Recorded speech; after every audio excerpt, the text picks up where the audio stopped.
Alhamdulillahilladzi an'ama 'alaina bi ni'matil iman wal islam.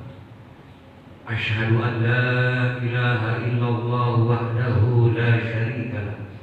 Syahadatan khalisatan tunji qailan min ahwali yaumil qiyamah. Wa asyhadu anna sayyidana Muhammadan abduhu wa rasuluhu nabiyul mustafa al-mukhtar wa ala alihi wa sahbihi al-akhyar. Allahumma salli wa sallim wa barik ala abdika wa rasulika sayyidina Muhammadin wa ala alihi wa ashabil ladzina fazu ba'dal hidayati wal karam.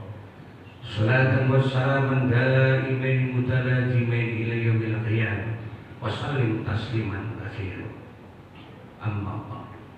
Usikum wa nafsi bi taqwallah faqad fazal muttaqun.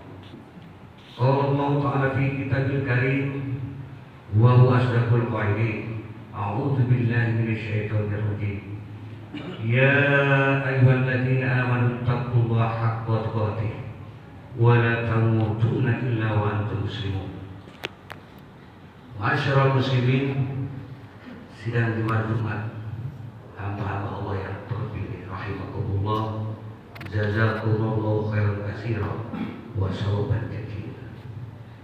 Tentunya tidak sikap yang terbaik bagi hamba Allah yang bertauhid, yang telah ditentukan jadwal kematian olehnya, yang telah disembunyikan datangnya kematian itu, selain sifat-sifat takwa yang selalu menyelimuti dirinya sampai maut pun datang untuk menjemput ajal.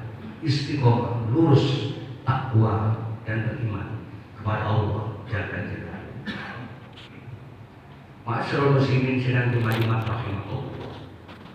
Kalimat takbir atau kalimat Allahu Akbar memang sangat simpel dan sangat sederhana.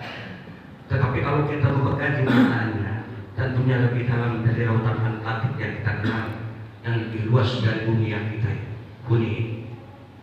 Allah Abdul Jalal, takbir ismu takbir.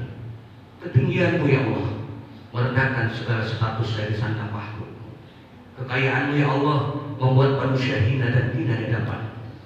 Pengetahuan ya Allah menembus lipatan hati dan nurani manusia. Semut kecil hitam bertengger di atas batu hitam di dalam gua yang begitu gelap, tetap dalam pengawasan ya Allah. Meskipun laut dan darat diperintah, langit dan bumi bungkam, baik dilakukan dengan terang-terangan maupun sembunyi-sembunyi, tetap dalam pengawasan ya Allah. Jalla Jalaluhu. Ma'asyiral muslimin sidang Jumat rahimakumullah. Para ahli hukama atau yang lebih kita kenal sebagai ahli sufi dan tasawuf membagi kategori ibadah menjadi 3 bagian.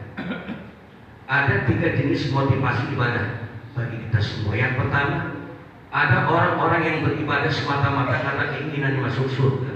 Kalau ada orang-orang yang ibadahnya seperti ini, ibadahnya seperti pedagang, ibadahnya selalu hitung-hitungan untung dan rugi. Orang yang ibadahnya seperti ini akan terjangkit pada sum'ah, riya, ujub dan takabur. Ibadahnya hanya ingin dipuji orang.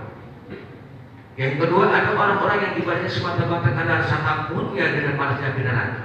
Orang-orang kita seperti ini persis seperti budak sampai di akhirat. Dia akan terjebak dalam sebuah kegiatan ibadah yang bersifat rutinitas ritual, yang penting gugurnya suatu kewajiban. Yang ketiga, ada orang-orang yang ibadahnya dia tidak berharap apa-apa. Dia tidak berharap nikmatnya surga dan tidak takut kepada panasnya api neraka. Yang diharapkan adalah hanya 2, yaitu kecintaan Allah dan ridho Allah Subhanahu wa Ta'ala. Rukunya, sujudnya, itikadnya, tadarusnya semata-mata hanya mengharap ridho dan kecintaan Allah Subhanahu wa Ta'ala dengan hubungan, dengan penuh cinta. Kalau segala suatu ibadah dibandingkan dengan kecintaan, tidak berasa apa-apa. Ada seorang wali Allah wanita yang cantik cerita yang bernama Rabi al-Adawiyah. Di setiap sujudnya sajadahnya selalu basah karena ditetesi dengan air matanya. Lidahnya tidak pernah kering karena senantiasa berzikir kepada Allah Azza wa Jalla. Dia selalu berdoa, ya Allah, kalau saya sujud dan ibadahku ini semata-mata karena ingin mengharapkan surga-Mu ya Allah, kunci jangan tunda-tunda surga itu ya Allah. Kalau saya sujud dan ibadahku ini takut kepada neraka ya Allah, maka masukkan aku ke dalam neraka sekarang juga yang paling dalam ya Allah. Maka pada kekatnya sujudku, ibadahku, sholatku, matiku, hidupku hanya semata-mata untuk mencari ridho dan kecintaan dari Allah Jalla Jalaluhu. Ma'asyiral muslimin sidang jemaat rahimakumullah. Pada hakikatnya keselamatan surga dan neraka itu ada dalam diri kita sendiri. Kalau kita berbuat baik, berarti kita telah menciptakan surga untuk diri kita sendiri. Tetapi kalau kita berbuat jahat, berarti kita telah menjadikan diri kita ke dalam neraka. Pertanyaannya, apakah kita sudah pantas masuk ke dalam surga dan neraka? Karena Allah menciptakan surga dan neraka bagi hamba-hambanya, baik neraka surga dunia maupun neraka surga akhirat. Tentunya mustahil kita akan dimasukkannya ke dalam api neraka oleh Allah. Karena Allah Maha Pengasih dan Maha Penyayang. Begitu juga Allah tidak mustahil Allah memasukkannya ke dalam surga karena Allah mengadil. Maka pada hakikatnya dalam keselamatan surga maupun neraka hakikatnya ada di dalam perbuatan kita sendiri. Oleh karena itu untuk mencapai ridha Allah ada satu kunci. Niatkan dalam hati yang suci semata-mata hanya beribadah kepada Allah. Lakukan dan penuhi melalui syariatnya dengan ikhlas dan benar. Hasilnya kita serahkan kepada Allah. Ingat, manusia hanya wajib berusaha, tetapi tidak wajib hasil. Kalau lagi makan jangan berpikir kenyang, makan aja yang benar, nanti kenyang. Kalau lagi mandi jangan berpikir bersih, mandi saja yang benar, masih bersih. Ingat, kalau lagi ibadah jangan berpikir pahala, surga, neraka.